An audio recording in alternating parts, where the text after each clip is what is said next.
Glórias a Deus, nosso Pai, por Jesus Cristo, nosso Rei, nosso sacerdote, nosso profeta.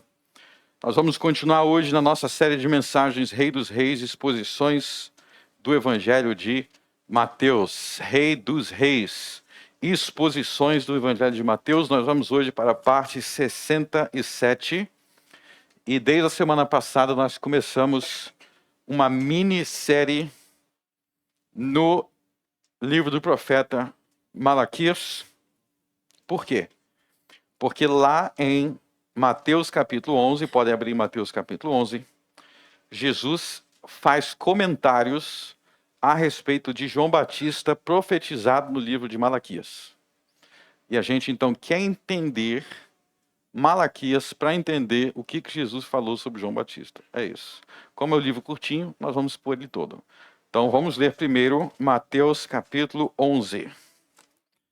Então aqui você vem para a igreja para ser bombardeado com a palavra de Deus, porque a palavra de Deus é a espada do Espírito. Efésios 6. Vamos ler. E aconteceu que, acabando Jesus de dar instruções aos seus 12 discípulos, partiu dali a ensinar e a pregar nas cidades. E João, ouvindo no cárcere falar dos feitos de Cristo, enviou 2 dos seus discípulos a dizer-lhes: És tu aquele que havia de vir, ou esperaremos outro?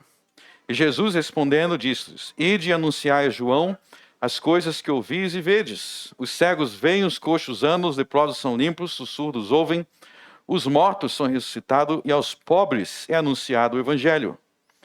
E bem-aventurado é aquele que não se escandalizar em mim.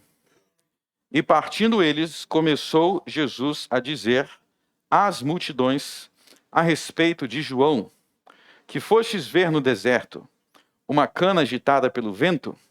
Sim, que fostes ver um homem ricamente vestido? Os que trajam ricamente estão na casa dos reis. Mas então que fostes ver um profeta? Sim, vos digo eu, e muito mais do que profeta. Porque é este de quem está escrito: Eis que diante da tua face envio o meu anjo, que preparará diante de mim o teu caminho. Em verdade vos digo que entre os que de mulher tem nascido, não apareceu alguém maior do que João Batista, mas aquele que é menor no reino dos céus é maior do que ele. E desde os dias de João Batista até agora, se faz violência ao reino dos céus, e pela força se apoderam dele. Porque todos os profetas e a lei profetizaram até João. E se quereis dar crédito, é este o Elias que havia de vir. Quem tem ouvidos para ouvir, ouça. Amém? Agora nós vamos para Malaquias, o último livro do Velho Testamento. Malaquias capítulo 2. Malaquias capítulo 2.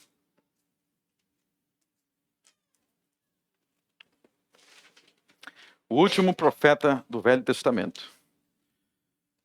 Então, Jesus citou os capítulos 3 e 4 de Malaquias e falou: esses capítulos falam sobre João Batista. Então a gente vai expor o livro inteiro para a gente saber o que é. Malaquias 2. A gente já falou do capítulo 1 na semana passada. Hoje nós vamos para o 2. Vamos ler dos versos 1 ao 9. Agora, ó sacerdotes, este mandamento é para vós. Se não ouvirdes, e se não propuserdes no vosso coração dar honra ao meu nome, diz o Senhor dos Exércitos, enviarei a maldição contra vós, e amaldiçoarei as vossas bênçãos. E também já as tenho amaldiçoado, porque não aplicais a isso o coração. Eis que reprovarei a vossa semente, e espalharei esterco sobre os vossos rostos, os estercos das vossas festas solenes, e para junto destes sereis levados. Então sabereis que eu vos enviei este mandamento, para que a minha aliança fosse com Levi, diz o Senhor dos Exércitos. Minha aliança com ele foi de paz, foi de vida e de paz. E eu lhes dei para que temesse. Então temeu-me e assombrou-se por causa do meu nome. A lei da verdade esteve na sua boca, e a iniquidade não se achou nos seus lábios. Andou comigo em paz e em retidão, e da iniquidade converteu a muitos. Porque os lábios do sacerdote devem guardar o conhecimento, e da sua boca devem os homens buscar a lei, porque ele é o mensageiro do Senhor dos Exércitos. Mas vós vos desviastes do caminho, a muitos fizestes tropeçar na lei, corrompestes a aliança de Levi, diz o Senhor dos Exércitos. Por isso também eu vos fiz desprezíveis e indignos diante de todo o povo, visto que não guardaste os meus mandamentos, mas fizestes acepção de pessoas na lei. Até aí. Amém. Então aqui, meus irmãos, esse trecho que nós acabamos de ler, ele é dirigido a um grupo específico de pessoas. Ele é dirigido a uma classe específica de pessoas que são, no verso 1, chamado de sacerdotes. Ele é um profeta Malaquias, está se dirigindo aos sacerdotes. Eu quero que vocês observem no verso 4, vai aparecer aí o nome Levi. O nome Levi, e é dito uma série de coisas sobre Levi, e no verso 8 é repetido também a ideia da aliança de Levi, que foi corrompida. Então, para a gente entender esse texto, a gente vai ter que começar entendendo quem são os sacerdotes e o que isso tem a ver com Levi. O que é Levi, o que esse nome significa, quem é Levi. Vamos começar entendendo isso. Em primeiro lugar, quando ele fala sobre os sacerdotes no verso 1, ele está dando continuidade à ideia já iniciada no capítulo 1. Porque no capítulo 1, Malaquias, o profeta, ele levantou reclamações contra a forma que estava sendo conduzido o culto a Deus em Israel. Ele reclamou das pessoas, mas ele também reclamou dos elementos do culto. Porque havia, no capítulo 1, como nós vimos na semana passada, eles estavam levando animais coxos, cegos, animais defeituosos para o culto ao Deus de Israel, e Moisés havia deixado muito claro que quando fosse para levar animais para o sacrifício, tinham que ser animais perfeitos, não podiam ter defeitos. Não podia ter defeito nenhum, ou seja, eles tinham que levar do melhor. Eles tinham que levar dos seus melhores animais, sempre lembrando que eles estavam cultuando a Deus, que eles estavam adorando a Deus, e Deus ele é digno de toda a honra. Então você não podia falar assim, não, eu tenho aqui meus cordeirinhos, né? Mas não vamos levar isso aí não, porque isso aí a gente vende por um bom valor. Vamos levar aquele ali que já está cego, já está quase morrendo, esse aí a gente entrega para Deus. Não podia ser assim. Você tinha que levar para Deus o melhor. E o que isso tem a ver com os sacerdotes do capítulo 2? É aí que a gente vai entender o papel do que era um sacerdote. Um sacerdote no Velho Testamento eram os indivíduos responsáveis por duas coisas principais. Número 1, oferecer sacrifícios. Então, no Velho Testamento, quando havia... No Novo Testamento, nós não temos mais sacrifícios, nós não sacrificamos animais, porque Jesus já morreu na cruz como sacrifício único e final. Então, nós não realizamos mais sacrifícios. Então, todas essas religiões por aí que ficam fazendo sacrifícios até hoje, elas estão afrontando o sacrifício único, perfeito e final de Jesus, que foi oferecido na cruz. Não existe mais sacrifício. Mas antes da vinda de Jesus ao mundo, antes de Jesus morrer, antes de Jesus ressuscitar, o povo de Deus tinha que oferecer sacrifícios a Deus. Esses sacrifícios representavam Jesus, mas não era qualquer um que poderia oferecer. Não era qualquer um que poderia oferecer. Então, se você fosse um judeu que vivesse lá no ano 700 a.C., você não poderia chegar lá no quintal da sua casa e falar assim, não, vou adorar a Deus aqui, vou oferecer um sacrifício aqui no quintal da minha casa, em Belém. Não. Só havia um lugar do mundo, onde sacrifícios poderiam ser oferecidos, que era no santuário. Então, de Moisés até a morte de Cristo, você tinha que ir até o santuário para oferecer sacrifícios. E aonde que ficava esse santuário? Inicialmente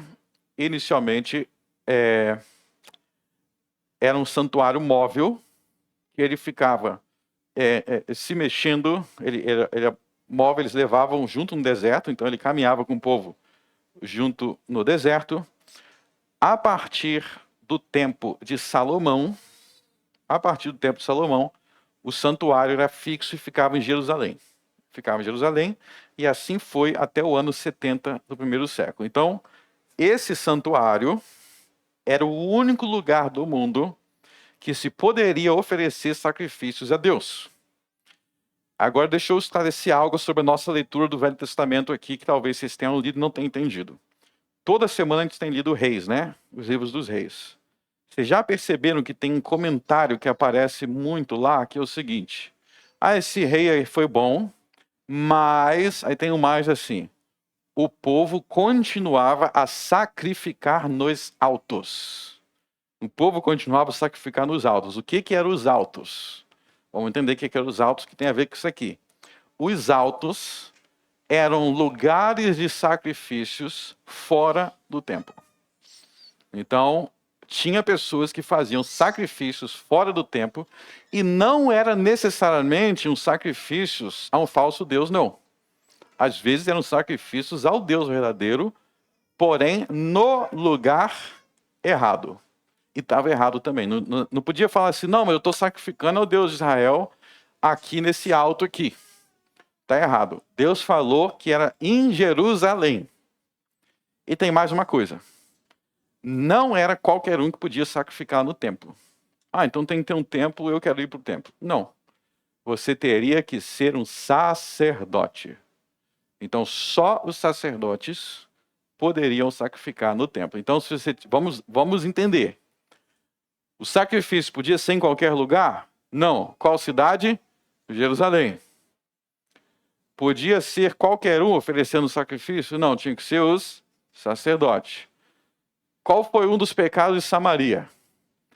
Instituíram lugares de sacrifício fora de Jerusalém. Lembra disso? A gente leu sobre isso, Jeroboão, e fizeram uma imagem de Deus. Agora, se vocês perguntassem para ele, eles iam falar, não, mas nós estamos adorando Jeová. Os samaritanos iam falar, nós estamos adorando Jeová, mas estão adorando de uma maneira não autorizada por ele. Por isso que nós, presbiterianos, nós cremos no chamado princípio regulador do culto. O que é o princípio regulador do culto? Que princípio é esse? Quer dizer que quando nós adoramos a Deus, você tem que adorar o Deus verdadeiro, mas você tem que adorar o Deus verdadeiro do modo que ele instituiu em sua palavra. Ou seja, você não pode adorar a Deus de qualquer maneira. Para adorar a Deus, tem que ser do modo instituído por ele, da maneira instituída por ele. Então, eu não posso falar assim, vou adorar a Deus, mas do meu jeito. Cada um tem seu jeito de adorar a Deus. O que você quer dizer, meu jeito? Quem pensava assim eram os samaritanos e aquele povo que ficava frequentando os altos e adorando o seu jeito. Então, é isso daí. Então, é do jeito de Deus. Então, tudo que a gente for fazer para adorar a Deus, a gente tem que ter certeza que ele instituiu ou mandou fazer aquilo em sua palavra. A gente tem certeza que Jesus mandou fazer aquilo. Se a gente não tiver certeza, não devemos fazer. Pois bem, então, os sacerdotes, a primeira função do sacerdote era oferecer sacrifícios. E o que tem a ver com Levi? Aí vem o segundo ponto importante aí sobre o sacerdócio, é que o sacerdócio não poderia ser qualquer um.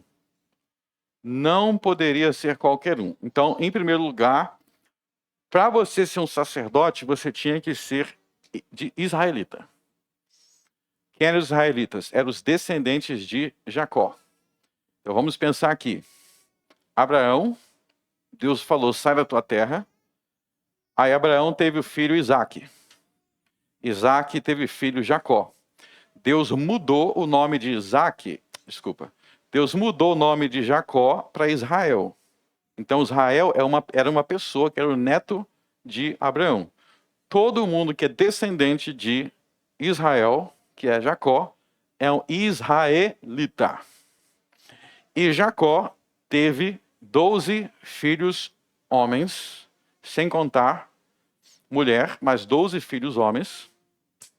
E esses 12 filhos homens deram origem às 12 tribos de Israel. Então, o que são as 12 tribos de Israel? Não pensa tipo assim, tribo indígena não, tá? Não tem nada a ver com o tribo de índio. As 12 tribos eram as 12 divisões do país, e cada tribo eram descendentes de um dos 12 filhos de Jacó, também chamado Israel. Então Israel era dividido em 12 partes. Imagina os estados brasileiros. Quando você olha para o mapa, não tem os estados? Aí tem os cariocas, os gaúchos, os baianos, né? Então Israel tinha Judá, Benjamim, e uma das tribos se chamava Levi. Então uma das 12 tribos de Israel chamava Levi. Então quem é do Rio de Janeiro é carioca. Quem é do Rio Grande do Sul é gaúcho.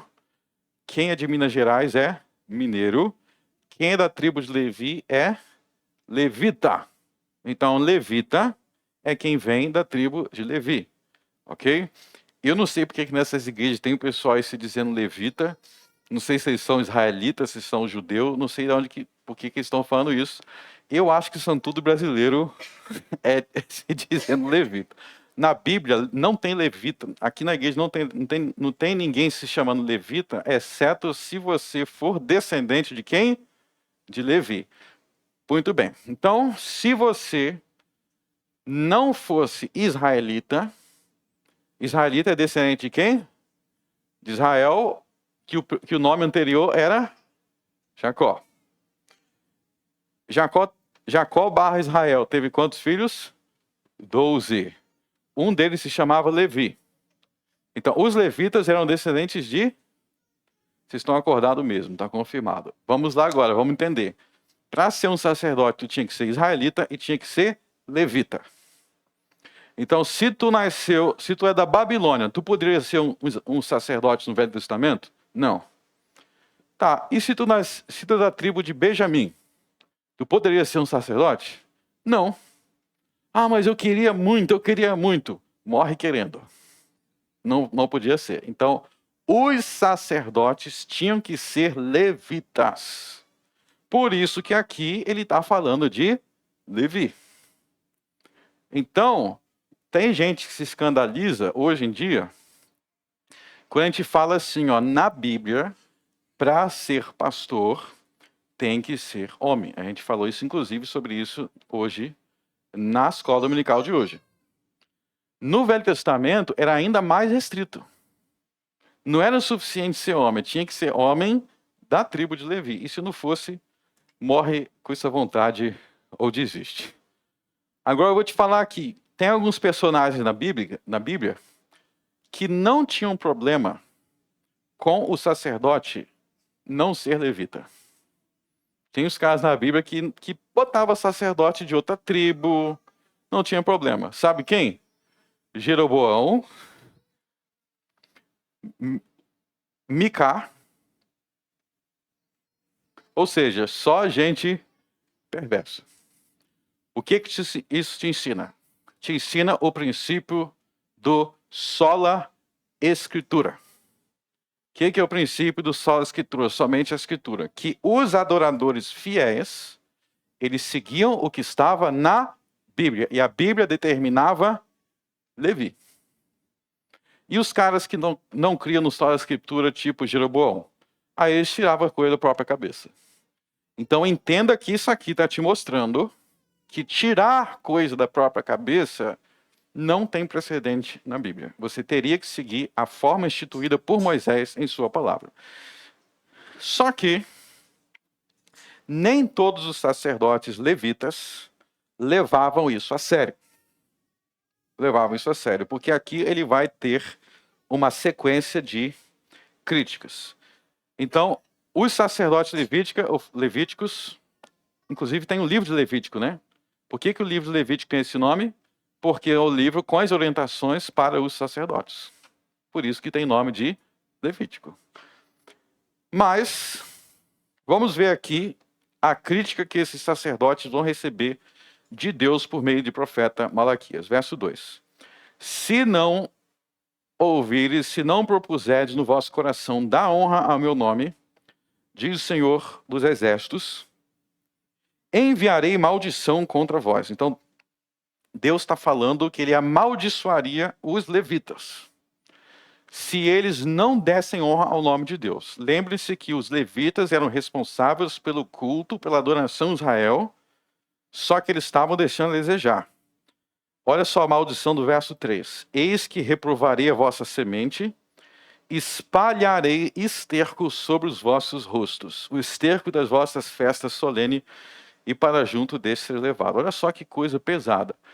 Espalharei esterco sobre os vossos rostos. É por isso que a gente tem que ter uma Bíblia com português assim mais formal, porque eu acho que a linguagem nova ia ficar bastante feio, né?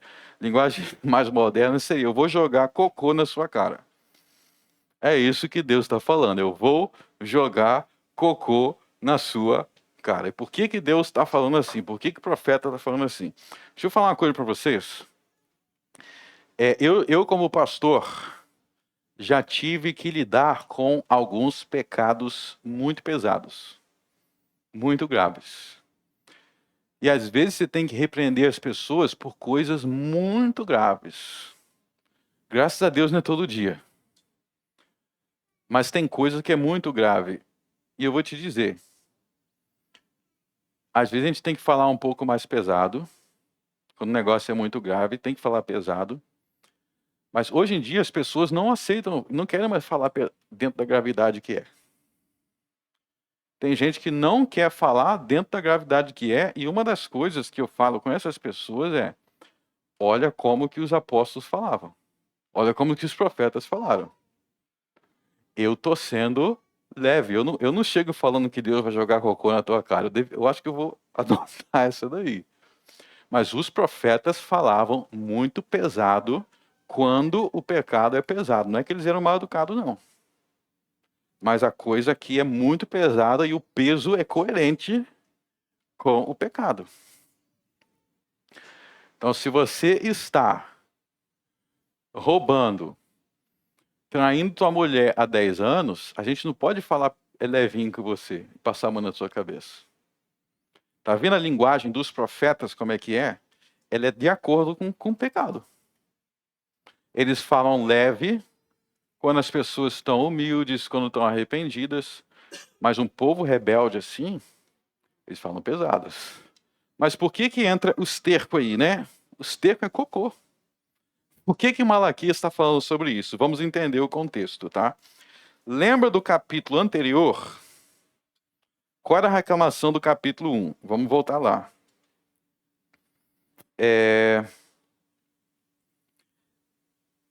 Verso 8. Porque quando ofereceis animal cego, quando ofereceis o coxo, o enfermo, ou seja, eles estavam oferecendo o resto para Deus.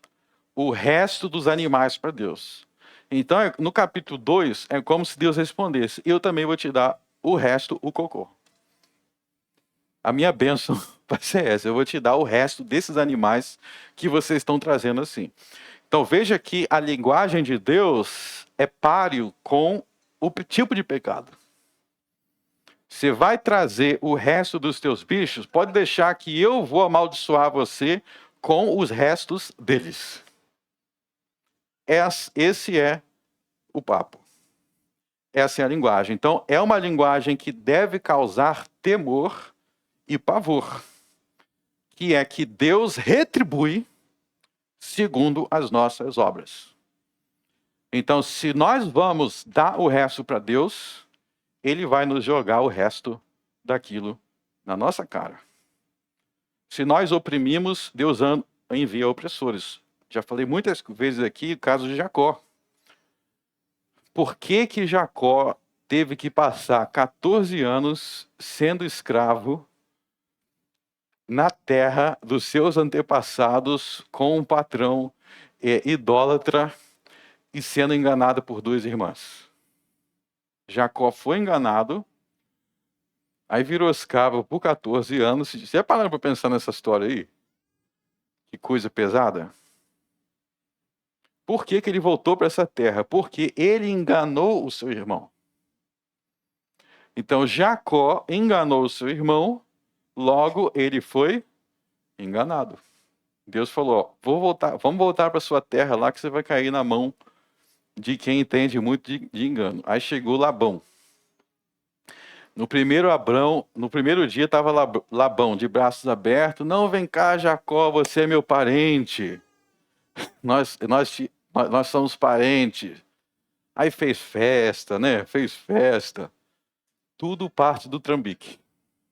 Tudo parte da enrolação. Quem é que jogou Jacó nessa armadilha? Deus. Porque Jacó era trambiqueiro e falou, vou botar você na mão de um mais malandro ainda. O cara foi escravo por 14 anos, sendo escravizado, sendo enganado por duas irmãs e as duas gritando no ouvido dele. Se você parar para pensar, me dá filho! Me dá filho! Né? Olha só que confusão que ele foi. Ou seja, ele não foi grato a Deus por tirar o seu avô daquela terra. Deus mandou ele de volta para aquela cultura. Deus mandou ele de volta para aquele povo. E acabou Jacó com duas mulheres, com a casa cheia de ídolos. A casa cheia de ídolos, depois que ele vai se desfazer disso daí. Porque ele desprezou o Deus de Abraão. Pois bem, então sabereis, verso 4. Então sabereis que eu vos enviei este mandamento para que a minha aliança fosse com Levi, diz o Senhor Deus. Então veja que aí o profeta está mandando os sacerdotes lembrar por que eles são sacerdotes. Lembrar da aliança que Deus fez com Levi séculos atrás. Aí eu vou bater na mesma tecla da semana passada, que é o seguinte. Você não vai conseguir orientar a sua cabeça e se firmar em Cristo se você não lembrar-se das coisas antigas. A verdadeira fé não é nova. A verdadeira fé não é nova. A verdadeira fé é tradicional. Tudo o que dizia a respeito do sacerdócio tinha sido estabelecido há séculos atrás. Não era para o sacerdote ficar inventando coisa. Ele tinha que lembrar do que Deus instituiu aos levitas. E era aquilo. É a fé antiga, o mandamento antigo. Da mesma forma, a igreja tem que se voltar para o que Cristo instituiu há 2000 anos atrás. A nova aliança de Cristo, o que os apóstolos ensinaram, o que Cristo ensinou, é isso que a gente tem que se apegar como igreja. Tudo o que não for instituído por Cristo, pelos apóstolos, não tem que fazer parte da igreja. Não tem que fazer parte da igreja. Eles tinham que voltar para a aliança antiga com Levi. O que Deus instituiu com Levi? É isso que vocês têm que fazer. É para isso que vocês têm que retornar. É para isso que vocês têm que voltar. Então, no capítulo 1, ele manda se lembrar de Jacó. Lembra da aliança que fiz com Jacó. No capítulo 2, lembra de Levi. A mesma mensagem a igreja precisa ter hoje. Lembra de Pedro, lembra de Paulo, lembra dos apóstolos. O que eles instituíram? O que eles falaram? O que eles falaram sobre culto? O que eles falaram sobre adoração? O que eles falaram sobre oração? Para com inovações. Jesus ensinou sobre isso quando ele falou sobre o vinho velho. Nós pregamos sobre isso há algumas semanas. A verdadeira fé é o vinho velho, antigo.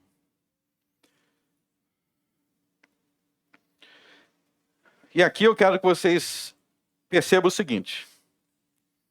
No capítulo 1, ele reclama do povo, porque o povo estava levando animais cegos, coxos, para adorar a Deus. Ou seja, o povo estava adorando Deus de forma errada. Mas você vê que no capítulo 2, existe uma responsabilidade dos levitas de supervisionar a adoração do povo e garantir que estava sendo feito da forma correta. E é por isso que Deus fala, vou jogar esterco na tua cara. Porque por mais que o povo estava corrompido, os sacerdotes tinham a responsabilidade de restringir a corrupção deles e de ensiná-los a fazer o sacrifício da forma correta. E é por isso que nós precisamos, na nova aliança também, entender a importância da supervisão pastoral. Então, vocês têm a obrigação de adorar a Deus da forma correta, mas eu tenho a obrigação de garantir que vocês estão sabendo, que vocês estão informados, que vocês estão sabendo o que está acontecendo. Então, é uma via de mão dupla e existe autoridade do pastor para isso. Para ensinar a verdade. A palavra bispo no Novo Testamento significa supervisor. Ou seja, existe um valor. Então, os sacerdotes aqui, eles são condenados porque eles estavam permitindo que os sacrifícios fossem oferecidos da forma errada, da mesma forma que eu seria condenado se eu permitir que a ceia do Senhor seja profanada. Se eu autorizar que a ceia do Senhor seja profanada, eu terei uma culpa junto com os profanadores. Então, existe aqui a responsabilidade do sacerdote, e a responsabilidade do sacerdote era baseado no que havia escrito aos levitas antigos. Então, ele tinha que ler o livro de os Levíticos, por exemplo. Os sacerdotes tinham que ler Levítico e garantir que tudo estava sendo feito daquela forma. E aí ele vai trazer alguns elogios aos levitas antigos. Verso 5, minha aliança com ele foi de vida e paz, e lhes dei para que temessem, então temeu e me assombrou por causa do meu nome. Para quem não sabe, Moisés era um levita e Arão era levita. Os dois eram levitas, ou seja, a aliança mosaica teve início com dois levitas, que eram Moisés e Arão.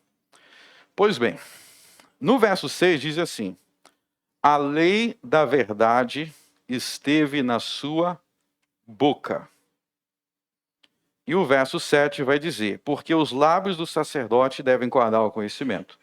Então o ponto aí, além de oferecer sacrifícios, os sacerdotes tinham que ser a fonte de ensino de Israel. Eles tinham o dever de ensinar. Então são as duas partes do ofício sacerdotal.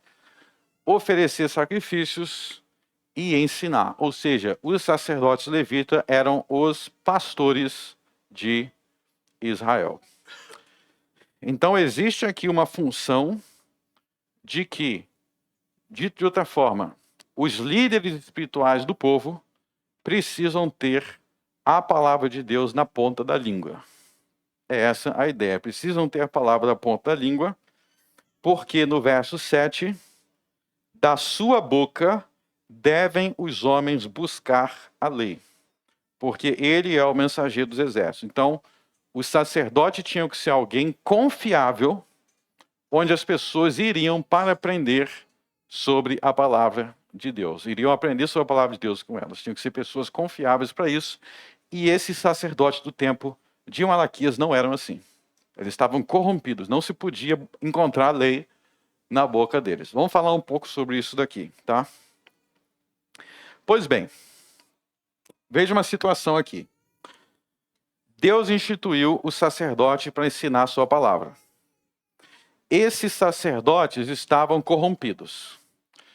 Pelo fato de estarem corrompidos, eles poderiam instituir outros para tomar o lugar dos sacerdotes levitas? Não. Então veja que o fato de haver uma corrupção dos sacerdotes que deveriam ensinar não justificaria a criação de outros para usurpar a posição deles. O que tinha que ser feito? Tinham que ser esses se arrependendo. Isso que eu acabei de te dizer é muito importante para você entender um importante elemento do Novo Testamento. Tá? Vamos entender aqui algo muito importante do Novo Testamento. Quando você chega no Novo Testamento,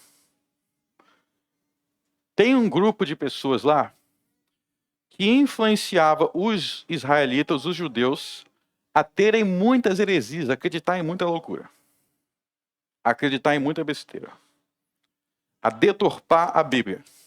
Quem era esse grupo de pessoas? Vocês lembram? Jesus sempre criticava eles. Os escribas e os fariseus. Então, no tempo do Novo Testamento, os principais líderes de Israel, quem ensinava o povo, eram os escribas e os fariseus, eram os principais. Pergunta: você consegue identificar algum problema aí? Sabe qual é o problema? Os escribas e fariseus não eram levitas. Se eles não eram levitas, por que eles são os principais mestres de Israel? Eu vou te contar por quê. Porque se cumpriu uma profecia do verso 9. Está vendo o verso 9? Diz assim: por isso também eu vos fiz desprevíveis e indignos diante de todo o povo, visto que não guardasse os meus caminhos, mas fizeste acepção de pessoas na lei. Então, na história aconteceu o seguinte: os sacerdotes levitas foram se tornando tão corruptos que eles perderam a moral. Eles foram perdendo o respeito, e os fariseus entraram na história para substituir a função deles de ensinar.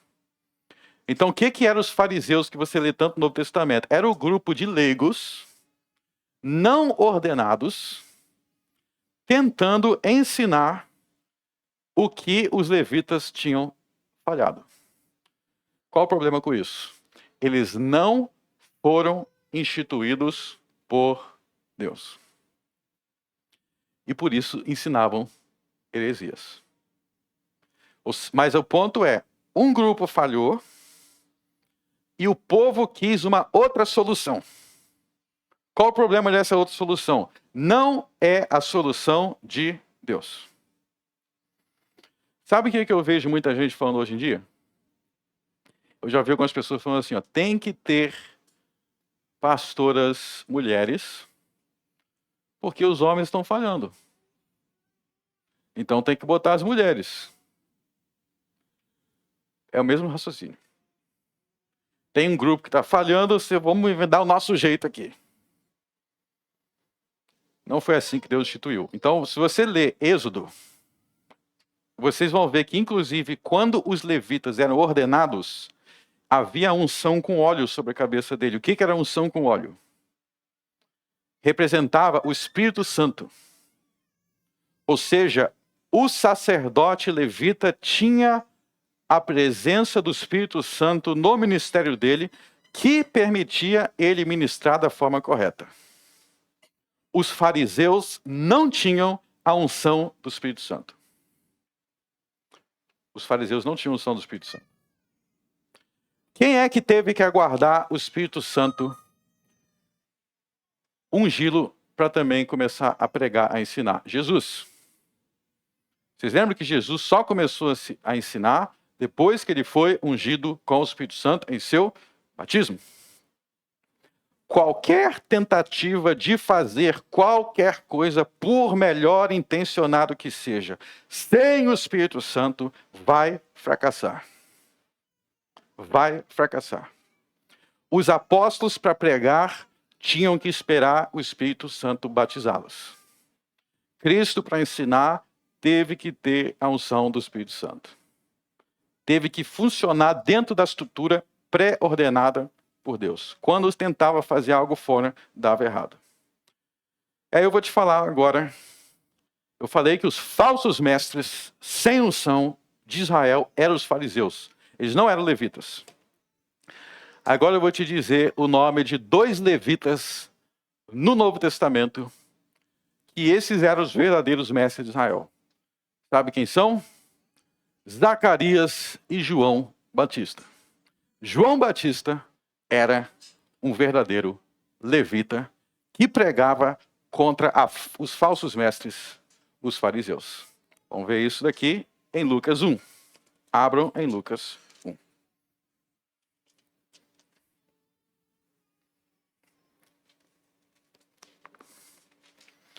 Lucas 1, versos 5 e 6. Existiu no tempo de Herodes, rei da Judéia, certo sacerdote chamado Zacarias, da ordem de Abias, e cuja mulher era das filhas de Arão, e o seu nome era Isabel. Então você vê aí que Zacarias era sacerdote. Se ele era sacerdote, era de que tribo? Levi. E a mulher dele era descendente de Arão. Então eles são da tribo correta, descendente de Arão. Verso 6. E eram ambos justos perante Deus, andando sem repreensão em todos os mandamentos e preceitos do Senhor. Ou seja, sacerdotes autênticos, Zacarias. Quem foi o filho de Zacarias? João Batista.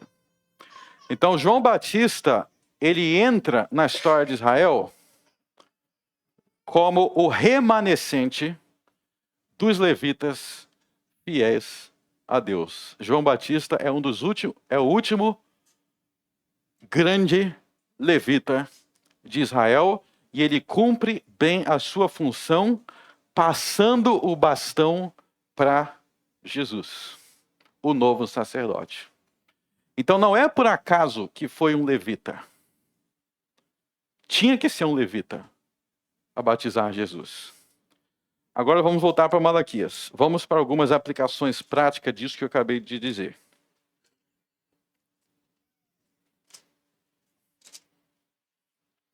Malaquias 2.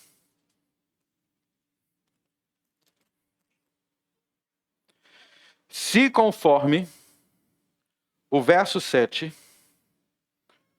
os homens deveriam buscar no meio dos levitas os sacerdotes que eram fiéis, por saber que esses sacerdotes levitas fiéis eram ungidos por Deus, buscando a lei de Deus na boca deles.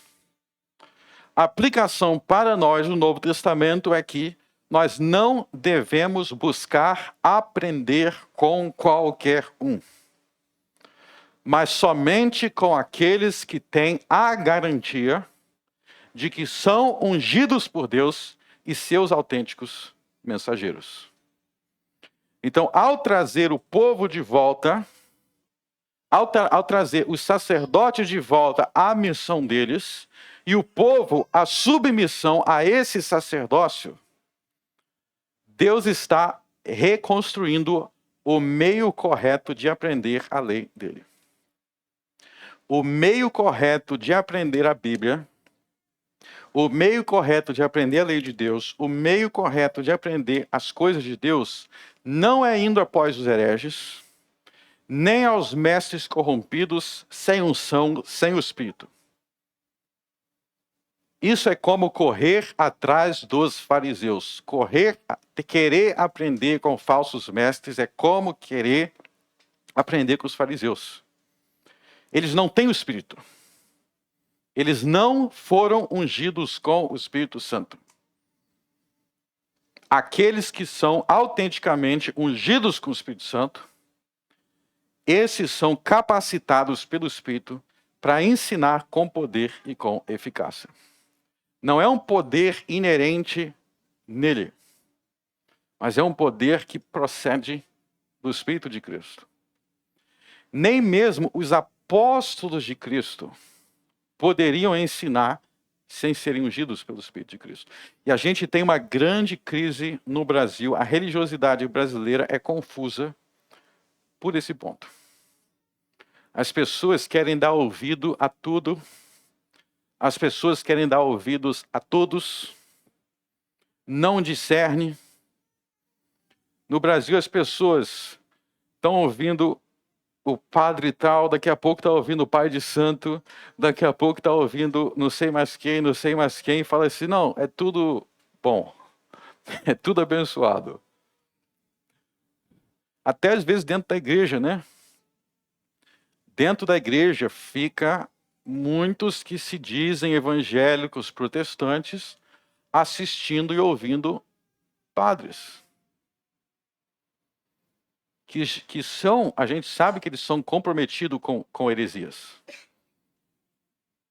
Ficou ouvindo um monte de coisa, mas a pergunta é, o que fazia com que o sacerdote levítico fosse reconhecido como sacerdote fiel?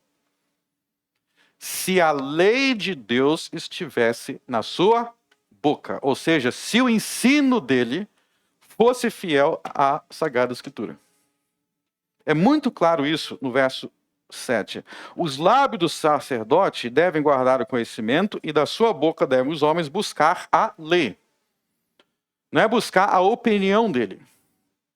Não é buscar o achismo dele. É buscar na boca dele a lei do Senhor. Então, quando nós nos permitimos ser guiados por sacerdotes falsos, em cuja boca não pode ser encontrado na lei do Senhor, veja aqui que a marca é essa. Na boca dele nós encontramos a lei do Senhor. Ou seja, é isso que ele ensina. Buscar líderes que não são assim é buscar a própria destruição. É como disse o Senhor Jesus, é um cego guiando o outro cego. Porque aquele que guia não tem luz, logo aquele que é guiado também não tem. Então, que geração é essa que frequenta ambientes sem compromisso com a lei do Senhor? Vocês estão vendo que é o mesmo problema que existia naquela época de Malaquias? Eu vou frequentar um ambiente por isso, aquele outro. E faz um monte de coisa que é abominável perante o Senhor. Busque os autênticos mensageiros do Senhor dos Exércitos, como diz no final do verso 7. Por que estão buscando esse homem? Porque tem a lei dele a lei de Deus na sua boca, e porque ele é mensageiro do Senhor dos Exércitos. E como que isso funciona na prática? Na prática quer dizer que quando você vem aqui, ou em qualquer outro culto ou igreja que você for, essa tem que ser a sua preocupação maior. Se ali você está sendo alimentado com a lei do Senhor, e a partir do momento que você viu que é a lei do Senhor, aí não é um problema com o homem que você está tendo. É um problema com Deus. E deixa eu falar uma coisa aqui sobre a lei do Senhor, para ajudar a gente a entender isso melhor. Veja bem, as transgressões das leis de Deus, ela tem diferentes maneiras de acontecer.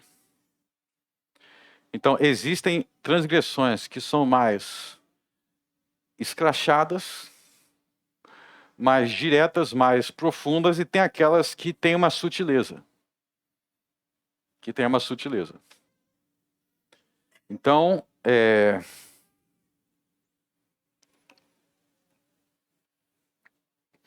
pensa aí, por exemplo, no conceito de idolatria. Então, o que seria uma forma mais explícita de idolatria? Se tivesse uma estátua aqui de um deus hindu e você está ajoelhado na frente dizendo, me salva. Bom, isso aí é bem direto, né? Só que no Sermão do Monte, Jesus também disse que é idolatria quando você coloca o dinheiro acima de tudo. Se você colocar o dinheiro acima de tudo, aquele dinheiro é seu Deus. Jesus ensinou sobre isso no Sermão do Monte. Só que quem coloca o dinheiro acima de tudo, nunca fala assim, eu estou colocando dinheiro acima de tudo. E raramente vai ter a pessoa falando isso. Ela vai dar alguma desculpa. Ela não vai falar assim, minha religião é mamão, e ela vai botar um pote de ouro e se ajoelhar na frente, né? É mais sutil. Então deixa eu te falar. Se vocês querem encontrar os verdadeiros mestres da lei do Senhor, aqueles que são os mestres ungidos, os mensageiros autênticos, você não tem que focar nas coisas mais óbvias. Presta atenção nas coisas mais sutis. Porque você fala assim, essa igreja aqui ensina a idolatria. Aí você pergunta pro líder lá, você ensina a idolatria aqui? Ele fala, claro que não, a gente não adora nem o deus hindu, nem Baal e nem esses deuses assim. Aí você fala, tá, então tá tranquilo. Inclusive eu vi um vídeo há alguns meses atrás aí, onde tinha um cara tentando provar que no catolicismo romano não tem idolatria. E aí ele dá o exemplo de um monte de religião muito doida dos cananeus e falava assim, viu, a gente não faz isso daí. Então nós estamos tranquilos. Assim é fácil você provar qualquer coisa. Você pega o exemplo mais extremado e você fala, eu não sou assim. Então tá bom. Presta atenção nas coisas mais sutis. Mais sutis. Quer ver algumas coisas mais sutis? Deixa eu dar o exemplo extremados e sutis de cada mandamento aqui. Vamos pensar no mandamento, sétimo mandamento. Qual é a forma mais óbvia de uma mulher quebrar o sétimo mandamento? Se ela sair com outro homem. Eu acho que ninguém vai questionar que se uma mulher está saindo com alguém que não é o marido dela, é adultério. Não existe. Até quem pratica isso reconhece, eu adulterei. Mas tem algumas formas mais sutis. Vou dar um exemplo aqui. Abrem Efésios.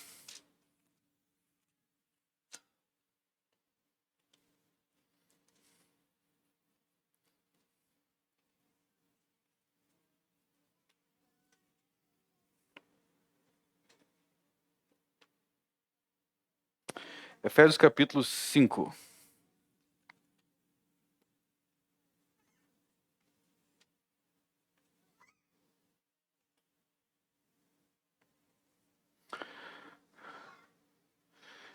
Verso 1. Sede, pois, imitadores de Deus como filhos amados. Verso 3.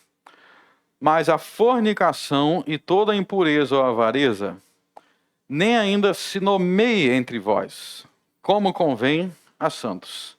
Nem torpeza, nem tolices, nem zombarias que não convém, mas ante ações de graças. Então, preste atenção na coisa aqui. Isso aqui é muito importante. Olha o verso, tá vendo que no verso 3 está escrito assim, mas a fornicação não seja praticada entre vós. Está escrito isso? Não. Ele não diz praticada. Qual o verbo aí? Nem se nomeie. Qual a diferença? Nem se nomeie quer dizer que você não deve conversar, ter conversas ou ter palavras com esse teor. Ou seja, o que é proibido aqui, nem se nomeia, e toda impureza, nem se nomeia, não é simplesmente que você não deve praticar a fornicação. Ele está indo além. Que você não deve ter falas ou conversas com esse teor. Ou seja, você pode falar, nunca tive nada com a minha namorada. Mas pode ser que vocês tenham conversas quentes com esse teor. Nem se nomeie quer dizer que nem seja o assunto da conversa. Você vai se guardar para quando você se casar. Você vai se casar. E aí você vai ter alguns outros tipos de conversas. Agora veja isso aqui. Vamos pensar. Se está sendo proibido até a conversa de um nível inapropriado sexual, a conversa sexual, nem ainda se nomeie. Se eu gravar uma música sobre isso, aí está liberado? Veja que o não se nomeie inclui as expressões verbais que inclui a música. Então, Efésios 5:3 condena músicas com teor imoral. E aí, qual o estilo de música? Todo estilo de música tem música assim, né? Não está restrito a um estilo.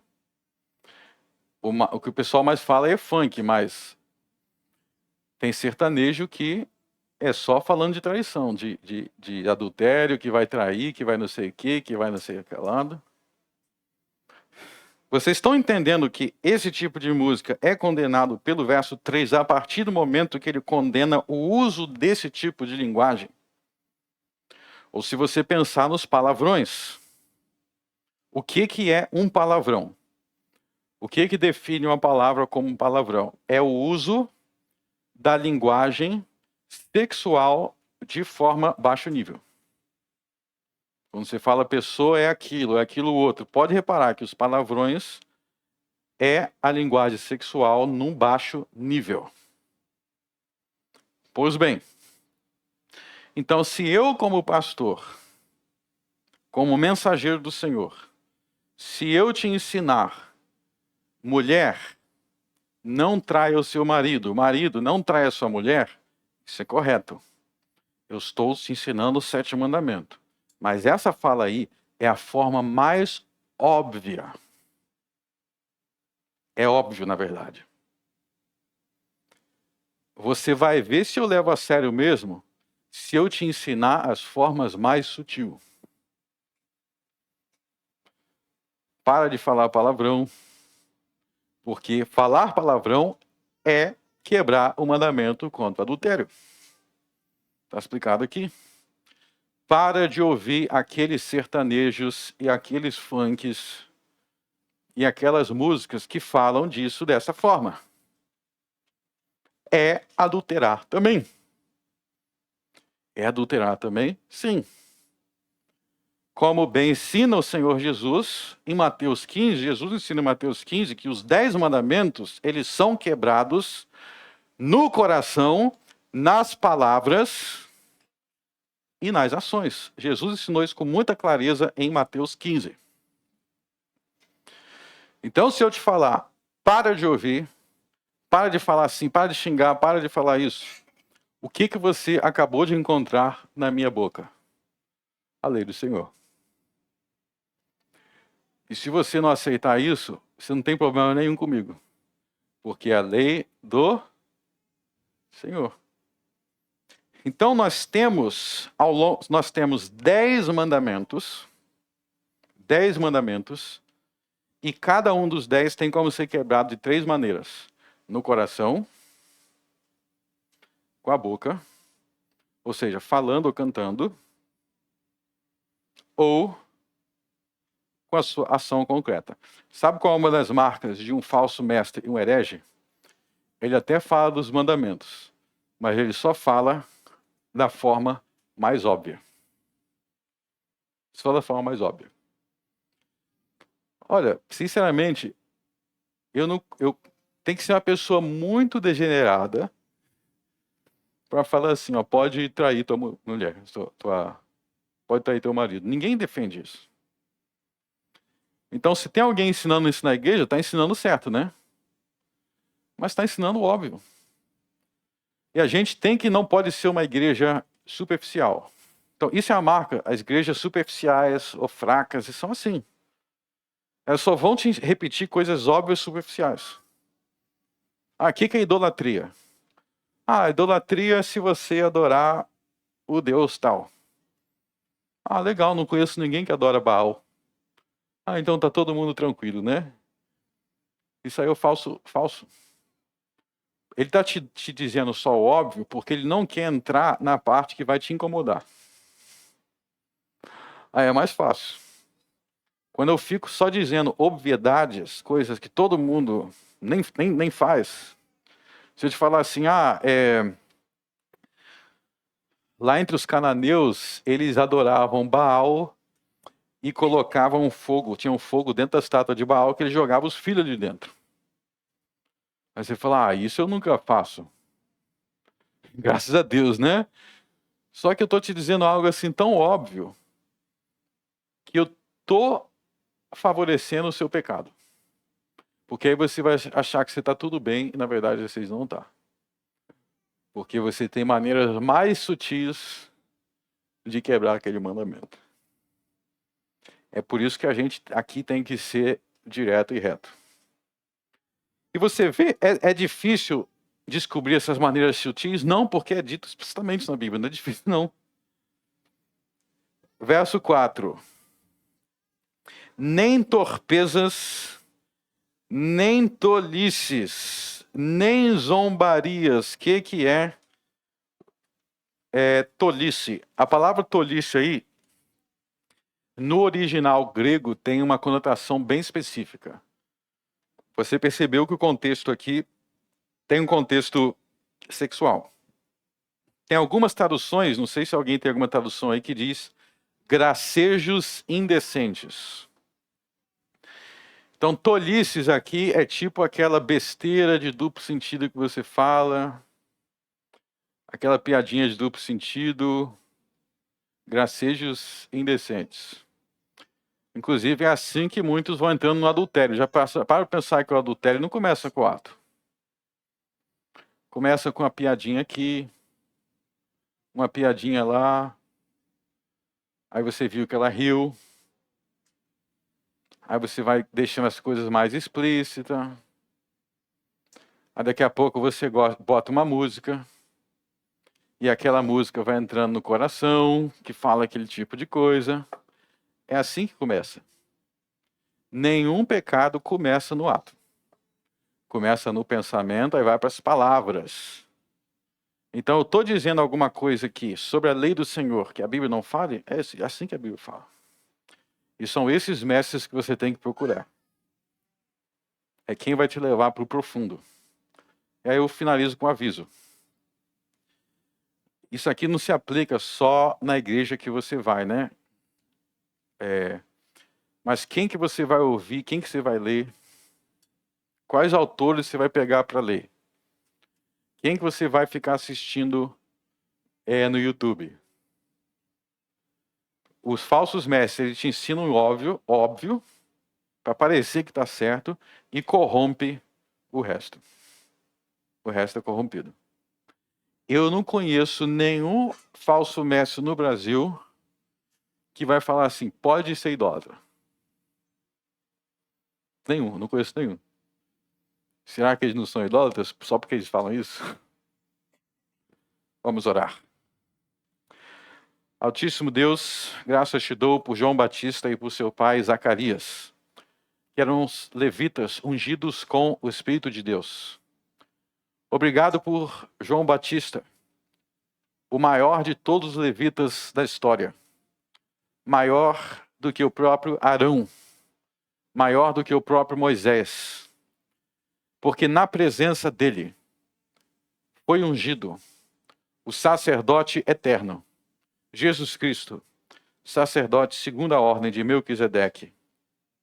Obrigado, Senhor, pelo sacerdócio perfeito que temos em Cristo, em contraste com o sacerdote imperfeito dos levitas.